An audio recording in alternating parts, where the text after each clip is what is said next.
For fabric crafters, we can use our scan and cut machine to cut fabric. The file extension FCM stands for Fabric Cutting Machine. This machine was developed by Brother to be able to cut fabric to work alongside their embroidery machines, so you could cut out an applique patch and then sew around the edge with some satin stitch. On this basis, we need to understand both the challenges and solutions to working with fabric on an electronic cutting machine. And this is relevant to most electronic cutting machines. It's not unique to the scan and cut machine itself. The challenges that we face are the fact that fabrics obviously come in different weights and that the fabrics are made up of woven fibers. These woven fibers create the biggest challenge because if you try and drag a pointed blade through, all it will do is snag and drag your fabric. Therefore, the solution is to stabilize the fabric while it is being cut. And there are various different methods that I will go through and cover in this video and in later videos as well. So the first thing that I actually want to do though is just show you through this pile of fabrics, just to show you that stabilizing doesn't really change the actual fabric. And then I will cover a couple of the solutions in brief detail, and then we'll talk about which is best. So these are untreated fabrics, so they retain all of their original properties that you would expect from quilting cotton like these. So they have drape, they fold beautifully, and of course you've still got all of the detail and pattern. But don't think that stabilizing changes that in all methods of stabilization. For instance, we've got some lovely fabric here, but later on I will show you an alternative to that. So I'll put that to one side.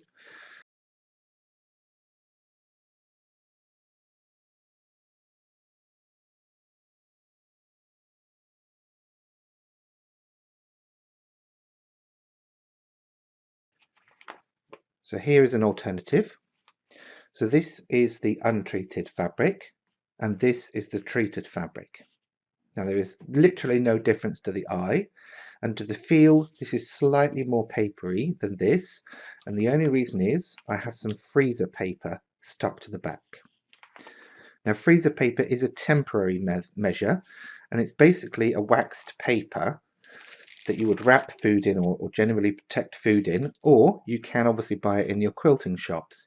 It comes in sheets like this or on big rolls depending on how much you use it. And you would simply heat fix that to the back of your fabric to hold it while it's being cut through the machine, and then it can be removed without actually affecting the qualities of the fabric. So you can see there that just returns to its original properties. No difference whatsoever.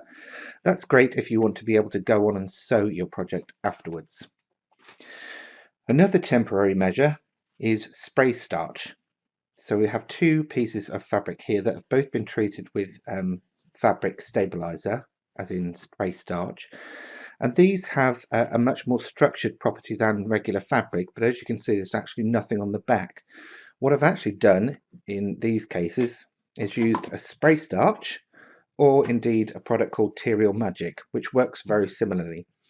Essentially, you would soak the fabric by spritzing or spraying, leave it to air dry, and then press it with an iron that's at a temperature suitable for the fabric. That then forms a matrix between the threads that will hold it in place while it's being cut. The beauty of that particular option is the fact that it will wash out. So once you've sewn your project together, you can run it through your washing machine, the starch will wash out, and then your fabric will be back to its original state. Another use for freezer paper is on felt. So you can fuse the freezer paper to the back only, or to the back and the front, in order to sandwich your felt between two sheets whilst it's being cut. And then that again can be removed easily afterwards without even removing any of the fibers from the felt.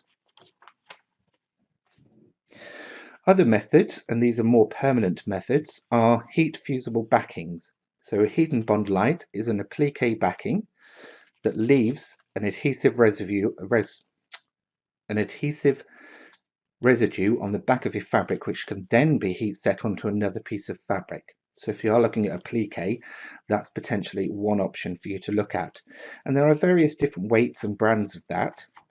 So you can get light versions which are perfect to sew through, or you can get much more thicker versions which are great for creating projects that are going to take a lot of wear and tear, perhaps like purses or handbags. Now, on that basis, when we're talking about structure and stability through our fabrics, there are even thicker materials that we can use, like this from Vilene, which is a heat fusible backing, but it's much more card-like, so it actually has a very solid structure to it. And it will cut with the fabric itself, so once it's fused, you would put that through your machine and cut it. Again, that is a permanent solution, that won't come off that backing. So, which solution is best? Well, we've got temporary solutions that will hold the fabric in place while it's being cut. They're great for things where you want to go on and retain the lightweight flow of your fabric after you've used the cutting machine, and they are also sewable. And then the permanent solutions vary depending on whether they're sewable or not, depending on the particular backing you use, but they're great for when we're creating projects that need structure and stability or that need a much more permanent fix. So there are options. Just another couple of pointers before I carry on and show you some of the different methods for stabilizing. One is the tools that we'll need. So I would highly recommend having this set of tools available for using fabric with your machine. One is the brayer. This is going to help us make sure that that fabric is stuck down to our mats as fully as possible.